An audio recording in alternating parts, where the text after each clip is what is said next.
beautiful souls. Welcome to this week's Karma Cards. I'm your host, Therese Tucker.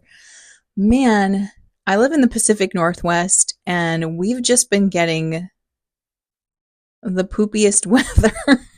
It's so dark right now. I'm recording this at around 3 p.m. Pacific time, and you would think that the sun has already started to set. It's so dark here, and it's just dark for days. For days, I want to see the sun again. So if you live in the Pacific Northwest, make sure you're getting your vitamin D because we need it. Anyway, back to what's happening in the rest of the cosmos. All right, so energetically, we're getting peppered with a lot of solar activity. It's been pretty consistent solar storms, solar flashes, and I believe we've got some geomagnetic storm energy coming our way. It might already be here. I've actually not followed up with it that much just because it's been so much activity that it's almost gotten to the point where it just feels like day to day. So if you're feeling it, this is going to spark a lot of stuff, and specifically could spark some emotional stuff because we're getting very close to the full moon in Taurus happening on Friday, November 15th. So that's what's up. That's what's up right now.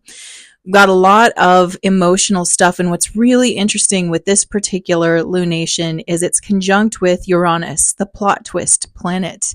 So the moon and Uranus are conjunct, and they're working with each other because Uranus is in the sign of Taurus as well, which is Taurus is one of the earth signs. And when we activate an earth sign, we're talking about some kind of physical shift happening, but also just what you're working towards, what you're actually working on and trying to develop, and how you value things is coming up right now. And it's connected with this full moon in Taurus. So we're going to be feeling some stuff. There's a lot more going on, man. We're currently in the shadow of Mercury retrograde, our last one for 2024. That's inching closer and closer.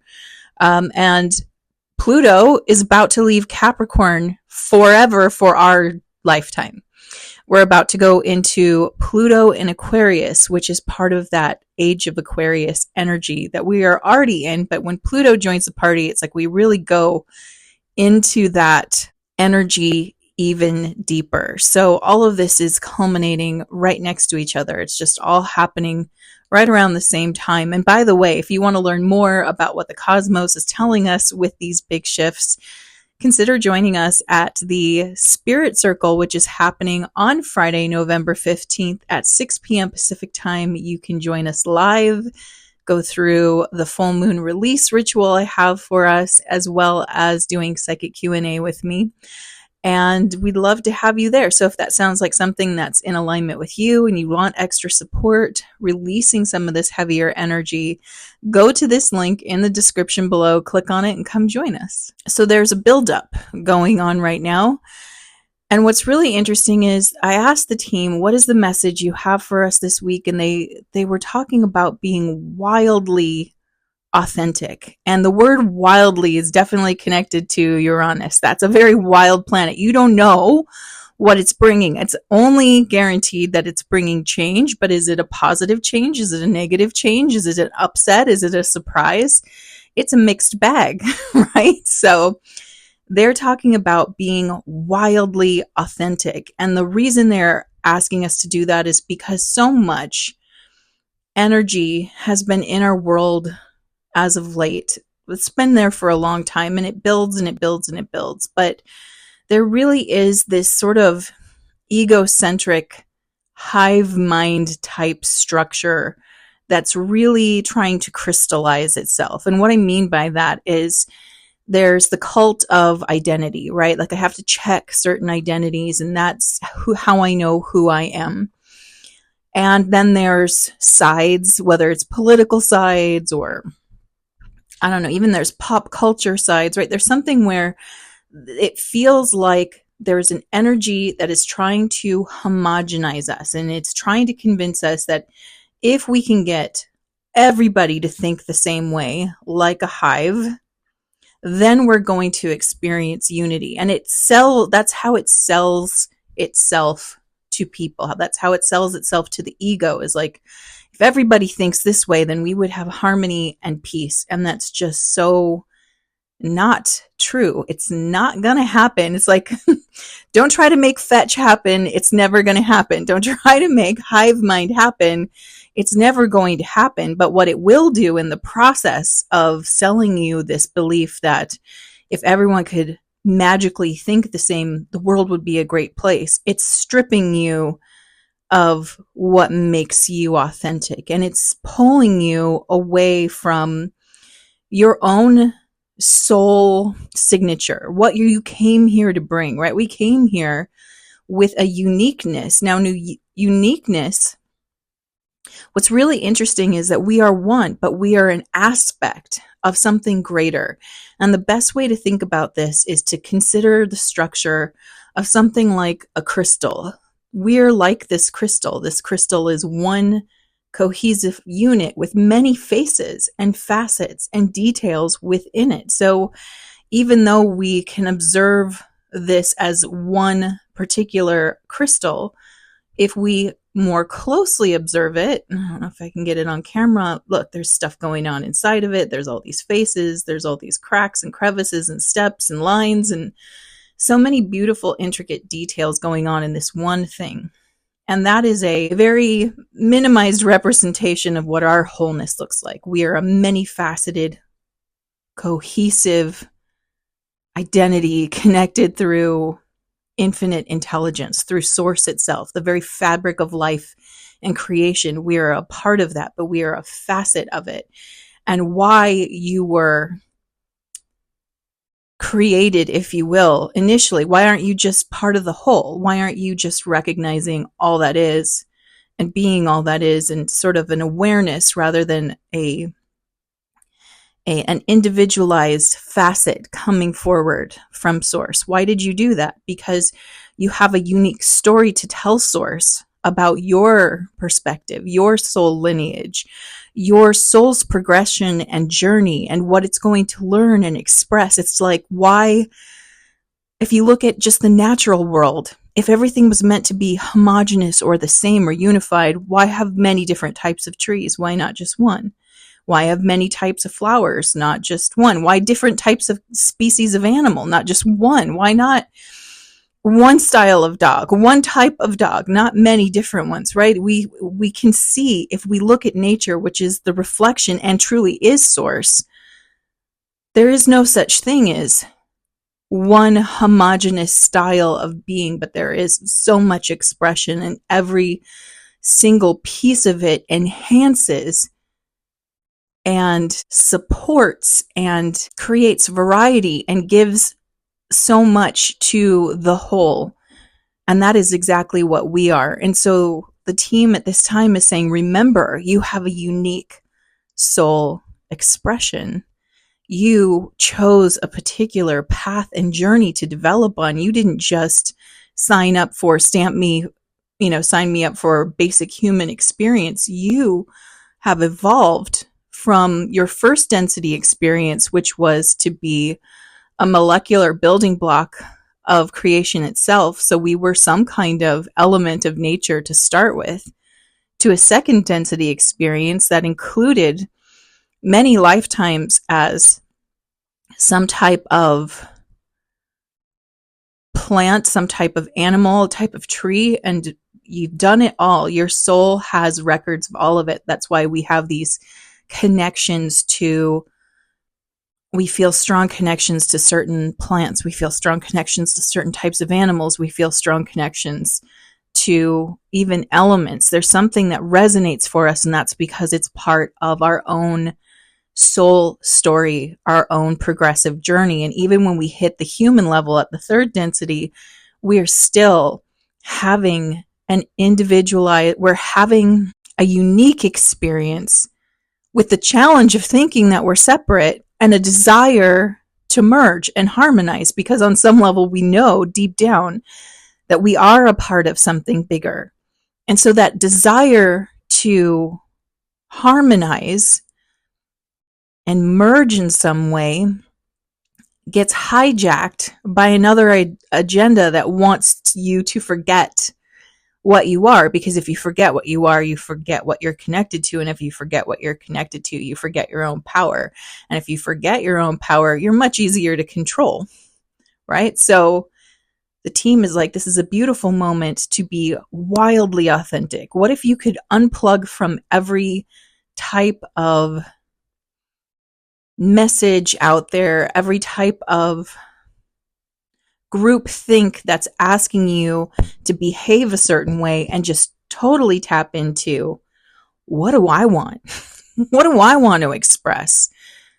If it's truly up to me, if this is me reflecting back to source, my own journey, what do I want to reflect? And I guess you could say that groupthink could be part of what I want to reflect back. And I won't deny that whatever we're creating is somehow a part of source. So even that's there, it's just not the strongest choice that we can make. And often it leads us to have to go back to square one anyway, which is to get wildly authentic and figure out who we are. So it's a path, but according to the team, it's a path that sort of loops back on itself. You end up back at square one anyway, once you realize that even within this sort of groupthink, you don't fully fit into it, and therefore you find out that you're an individual, and therefore you sort of fall out of love with this, again, homogenous thought, and come back to, well, crap, here I feel so alone, even though I'm involved in something that is asking me to think the same and act the same and be the same.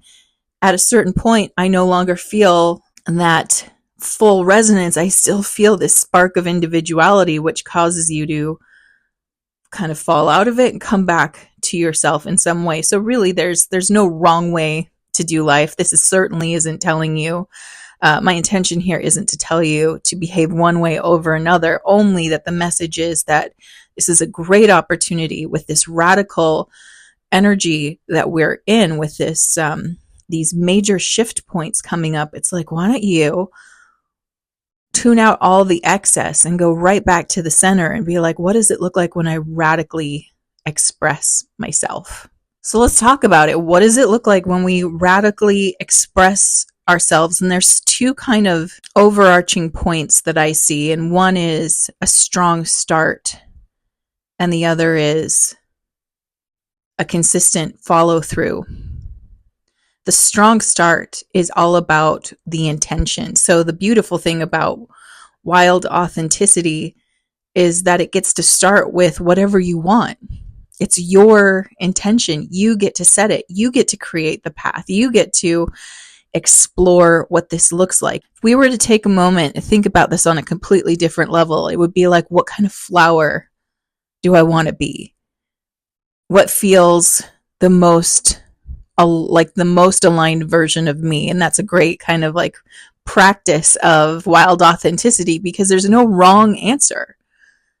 And we give ourselves that permission when we are playing a game like, what flower would I be? What animal would I be? There's no wrong answer. So you get to be anything you want. And then it really becomes about your preferences and what you desire and the values and benefits you see from what you choose. When it comes to creating our own life, what I notice is there are some people who hesitate to make a strong start because they're so afraid that they're going to choose wrong, that the consequences of their choice are going to lead them down the wrong path. And so they get into analysis paralysis and they get really frozen, and they can't choose, because if I choose this, then what if that was the better choice? So there's a analysis paralysis mixed with a FOMO going on of, what if I choose the wrong choice and I've missed my opportunity? So I see that as something that sort of stops people from making a strong start. And then there are people who are really good at making a strong start because you got the vision, right? You see what it is you want to create for yourself, for your life, for your self-image or your vision. It's really strong, and maybe you've already spent a lot of time thinking about it so that it's easy to see the front runner, if you will. And then you get out the gate and you start going, and it feels really good. And you're so hopped up and inspired and ready to go. And then inevitably you hit the first hurdle, which is, this is taking longer than I want, or it's kind of boring, or I thought it would be as easy as, saying I wanted it, and then it would be here, and I find out that I actually have to commit myself a lot more, and then I find out that the patterns of the person I'm trying to become are different from the patterns of the person I am, and I don't know if I can overcome myself. And you see, we start talking ourselves out of it, and in some cases we abandon it because we almost see it as a hurdle that's too big to get over, because we're sort of trying to take mountain-sized steps rather than normal-sized steps, or even better, baby steps, which allow us to make incremental shifts a little bit at a time, making it feel easy. So when you're being asked by the universe to be wildly authentic, where are you at? Are you at the strong start position? And are you doing your strong start, or are you hesitating? Because again, choices equals scary sometimes. Or are you someone who's like, no, I know who I'm trying to be. I'm just having a hard time showing up as that, because when I do show up, I don't feel the traction, and that kind of disappoints me. Or I bit off more than I could chew and I overwhelmed myself, and now I feel like this is a non-starter and I have to go back to the beginning. Or are you chugging along? Are you just chugging along, doing what you're doing, and you're like, I know what I want, I know my plan, and I'm chugging along. So where do you fall in that category? Because I can help you. And I'm so excited to help you. And the window to help you right now is closing a little bit, just a little, not all the way, but it's a little closed. And how I can help you is through the Epic Year Workshop. And I want to bring this up because I'm so passionate about this. It might seem like, Therese, why are you doing a planning / strategy workshop when you work with spirit so much? For some people it feels like that's 180 different. It's really not, though, because the way that I do it is working with your energy. We help you figure out where that authentic start is for you. First of all, if you already have an idea, I can show you how to approach it in alignment with your own energy, because we're using your personal numerology and your personal astrology to kind of get a snapshot of energetically, this is where your vibration is. And maybe your goal is way up here in this sphere of energy, or way over here in this sphere. So how do we bring that goal to this level, right? So instead of trying to reach the goal and push yourself too hard, we're going to bring the goal into your band of energy where you're sitting right now and show you how to work with it by approaching it on that level. That makes it a lot easier. So I can help you if you've already got your plan, and I can also help you identify your plan. But the next part is the part that when I work with people, and I've done this workshop for over 7 years now, so I have a really good idea of where people struggle. And people struggle in consistency. No shade. I have been there myself. I know what that's like. And we struggle because we're not specific. We either lose the plot, or like I said before, it feels like too big and we bit off more than we can chew, and now we're overwhelmed and we trash it. Or we're not seeing traction. And so it's like, I'm tired of putting energy into something and not getting a return. And we start to associate that with, this doesn't work. And a lot of times there's just some adjustments, and then there's some mindset work to do around that. So I love to help people do that. And I have so many tools to help you do it, a way to break it down. And this year, why I'm super excited is because every year I add a new tool to kind of help it gel and become easier and more crystallized.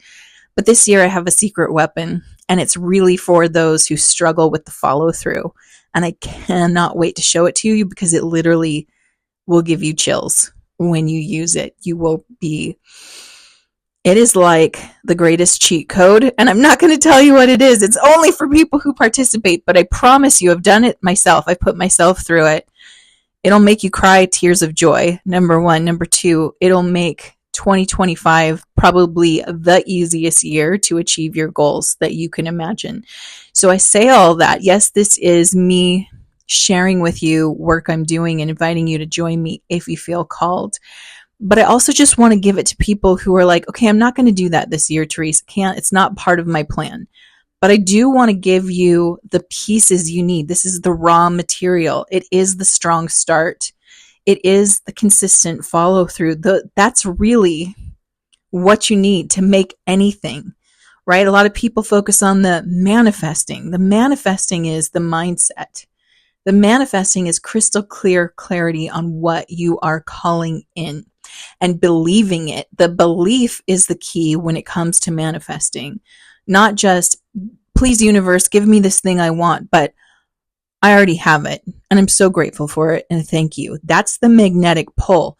You still have to do the work part. And so many people have been fooled for so many years to think that you can kind of circumvent the work. We actually don't want to. I truly believe that on a human level.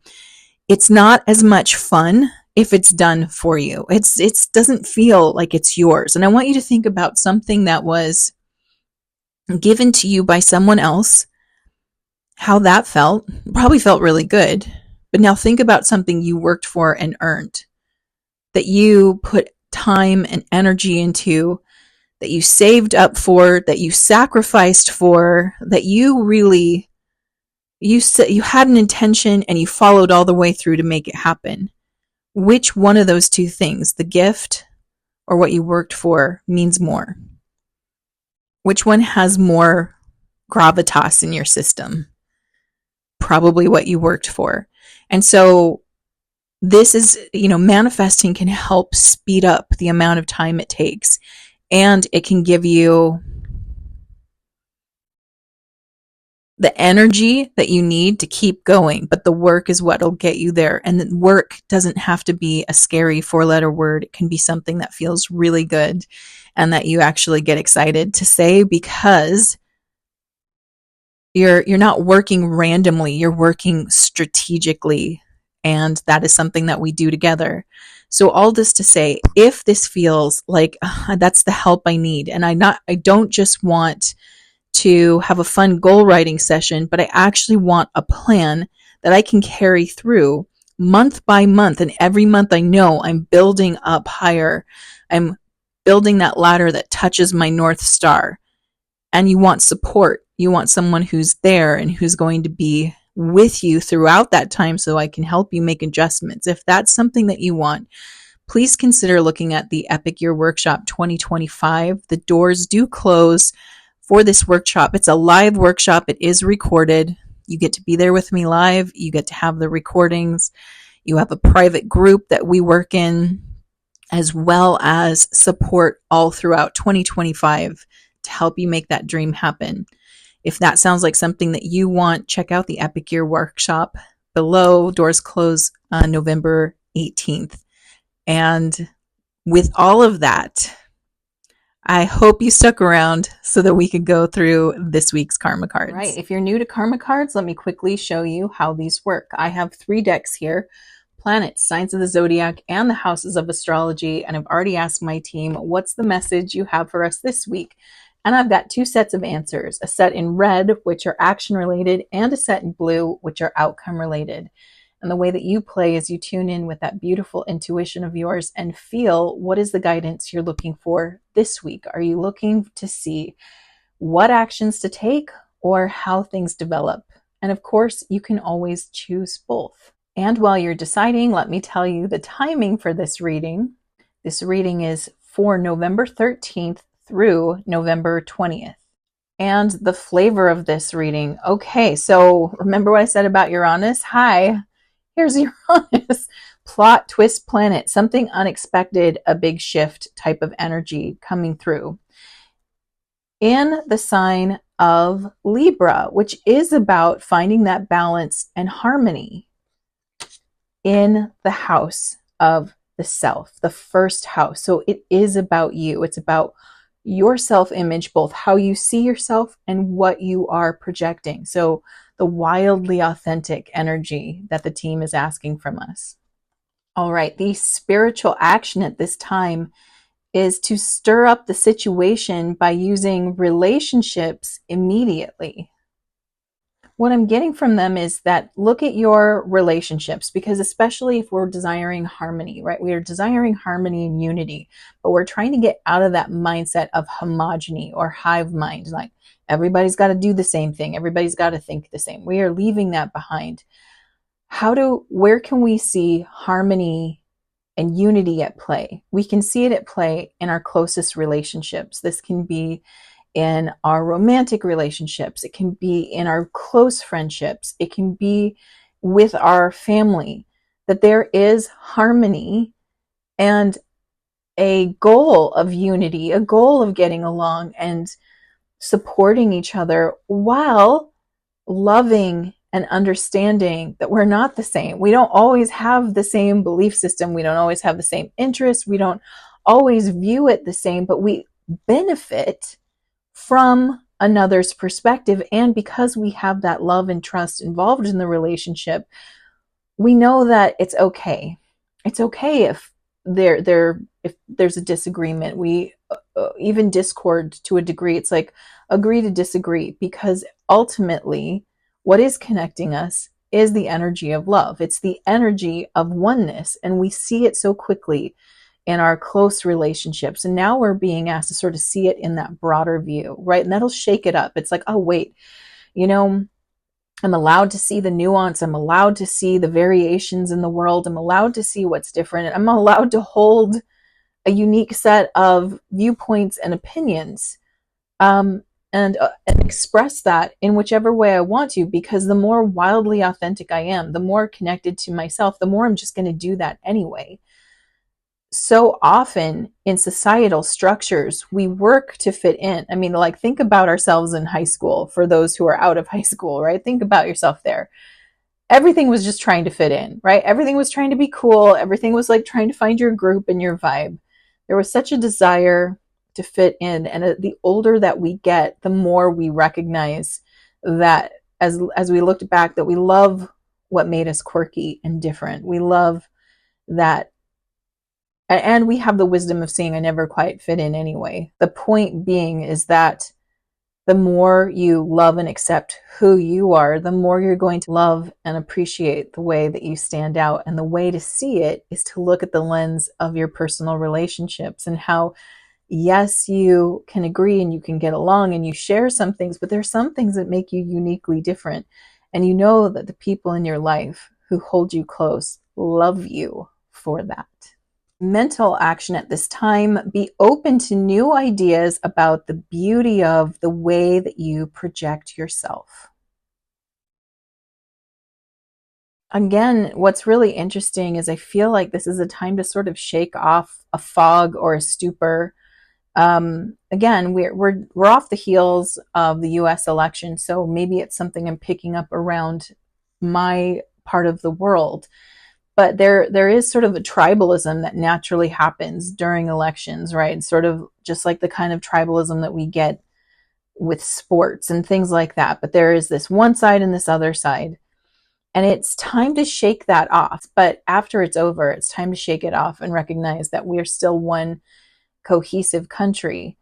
And then it gets back to, who are you without that, right? Who are you without these sort of overarching overwhelming energies that are going on? Now it's time to get back to what's so beautiful about you and what you're holding and the energy of your own perspective. What we can tend to see is that people kind of want to hold on to that, right? They want to keep it as an identifier. And if you want to, fine. But what we're saying is, what's beautiful about the way you project yourself? Get excited about it. All right, physical action at this time: invent a way to do it with your partners and do it on your own. I love it when the cards do this. It's like a natural contradiction, but it makes sense when you hear the whole thing. You got to invent a way to do this for yourself and to do it with others. It feels kind of like the Wild West. There are no rules. We get these ideas in our head that there's a certain way to behave in general. Like, we're always trying to figure out, how am I supposed to behave in this situation? I have a friend who often says, I don't know what's normal. And I would say to that person and to everyone else, there's no normal. It's you. It's, what would you do in this situation? When presented with something, how are you handling it? When presented with what's authentically you, you can't go read it in a book. You can't go hear it on a podcast, and you can't take a class about it. I mean, you can take a class maybe about exploring it, but you can't take a class about how to be authentically you. The cool thing is this is all created by you. And again, I think part of the way we do this is we have to kind of find out what the mental blocks are. What prevents you from authentically expressing yourself, not the version that you think society wants you to express or what's popular right now, but rather what's really you.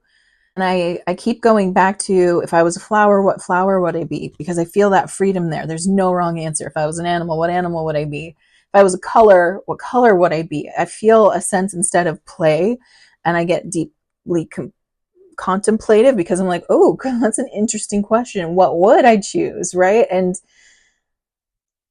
then I want to know what other people would choose. And so I don't know, maybe we start with those simple, easy questions. They're, even if they feel oversimplified or a little childish or unimportant, maybe they're actually closer to getting us some real information, because as you answer something like, well, what kind of flower would I be?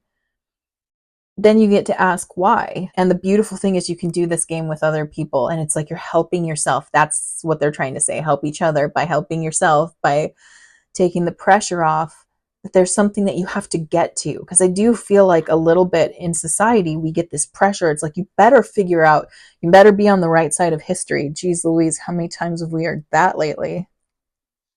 Right? Be on the right side of history, because there's something you have to choose. And if you don't choose that, you're bad. If you don't choose that, you're disgusting. If you don't choose that, it's weird. Like, if you're listening to it and you're coming from a place of detachment, it's just like, what is this? Because it doesn't seem natural. It seems very forced. These types of questions where we're giving ourselves permission to be who we want to be is such a beautiful breath of fresh air. And it's going to lead you to kind of what I was talking about in this week's episode of the Modern Mystic Soul podcast. Now, that was all about starseeds. So if you're into starseeds, check it out. Modern Mystic Soul on your favorite podcast platform. But inside that, I was talking about the most important aspect of what it means to be a starseed, which is your mission, which is definitely connected to your wild authenticity. So the closer you can get to clarity on what makes you wildly authentic, the closer you are to your personal purpose and mission. If we're doing someone else's version of authenticity, we're farther away from what we're here to do. All right, so now let's look at outcomes for Uranus in Libra in the first house of self-expression. Spiritual outcome at this time, an unusual example of cooperation to perfect who you are. I don't know why this is coming up, but it's like it won't leave my consciousness, so I'll just share it with you. If you're familiar with a spiritual teacher named Teal Swan, I know that she's controversial for some people, but I think she's got some good points to say. She talked about this game, about how to sort of see yourself from another's perspective by playing a game where you ask them to list a group of characters that sort of reminds them of you. I don't know if I'm getting this right. It's been years since I've done this, but you kind of list a group of characters that you feel like are associated. Like, if these people, or characters rather, got together and had a baby, it would be you. And so you list all those characters, and then you also list a location where you would have been born. Like, this is the location. And I remember when my husband and I did it, there was just, especially like me seeing him, like I could easily see all these characters that felt resonant, of him. These are, some of them are fictional characters, some are like actors, some are maybe figures in history that you would put together, and then the place where they would be. And there was such a strong feeling of it, and it was like so clear. It was such a clear representation. So when I think about this is unusual example of cooperation to perfect who you are, because what it was giving information to the person that you're talking about through an abstract lens, but that kind of nails their essence in a way, right? So if you got to look up Teal Swan, I think, to find that exercise. It's in her YouTube channel somewhere, and it's worth it. It's worth it. It's a really fun game. But there's something about it that is, because it's so abstract and it's not so literal, and it's a combination of these elements together, you start to sort of see and feel it coming through. And I have to say, I remember he did mine, and I was like, I don't hate this. I wouldn't have chosen those individual things, and yet I can't deny that I see it. It was so interesting. And so that's why I'm seeing this unusual example, maybe playing the game of like with someone that you trust and care about. If you wanted to get more clear on your own authentic essence, yes, what flower would you be? But asking them, what flower would I be to you? Not because they're going to tell you what your authentic essence is, but then you can see yourself through the eyes of another and somebody that you love and trust. And because it's an abstract question, again, takes pressure off, because this isn't like rocket science, right? No one, it's not going to stop a bomb. It's not going to save the world. It's just interesting information, but it can help you tap more into your own wild authenticity. And it would be interesting to see what someone that you know, love, and trust, how they would abstractly explain your essence, and just see what that feels like as you take it in. Mental outcome at this time, a different way of looking at decisions about your desires. I think if you go with this exercise, and it's totally up to you to do it. So I mean, with this exercise, what I mean is leaning into your authenticity by kind of shutting out the world around you and leaning more into how you feel. I think you might, if we're wildly honest with ourselves, if we're radically honest with ourselves, I think we might be surprised at what we see there, that maybe if you're feeling fiery right now, that there's actually something much more calm that's being projected, or vice versa, or something else completely. I can't even begin to predict what you're going to feel. Only that in separating yourself from the herd a little and just focusing in on what's coming through you and what you desire to express, because you have the free will to express however you want what's coming through, I think you might be delighted to see something else. Because again, let's say you have a North Star, right? Like I was talking about with this workshop, you've got something that you want to create. One of the questions I'm going to ask you is, who do you have to become to get that? Because we do have to change to a degree to get something we don't have. Everything you have now is connected to the energy you're putting out. So whatever you have and whatever you sustain is going to maintain itself because of the person you are. But if you want to expand that, if you want to shift it, if you want something more or something different, well, you're going to have to change up the mix. You're going to have to become a person who can do that. For example, if you were a person who's like, I struggle with follow through, I do get bored easily, then in order to be a person who follows through and makes it to the finish line, you're going to have to do something different. You're going to have to get yourself excited about showing up consistently to something that might feel monotonous or pointless today. I don't believe any action is pointless, but there are some actions that give us traction, so we feel that forward movement, and some actions bank. They bank energy until there's a tipping point, and then there's some traction. And of course, there are some actions that absolutely are just a distraction and kind of keep you spinning. But I'm talking about actions that move you. There are actions that will quickly move the needle and actions that slowly move the needle.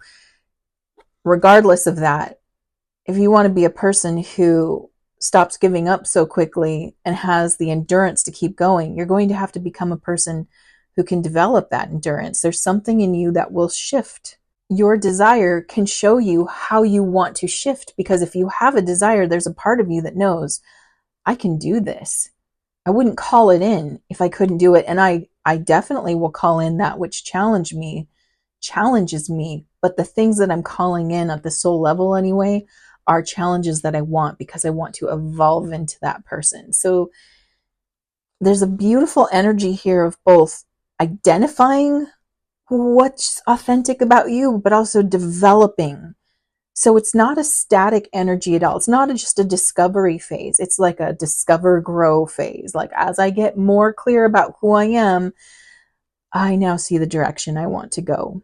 Physical outcome at this time, an unexpected change resulting from the fairness shown by your actions.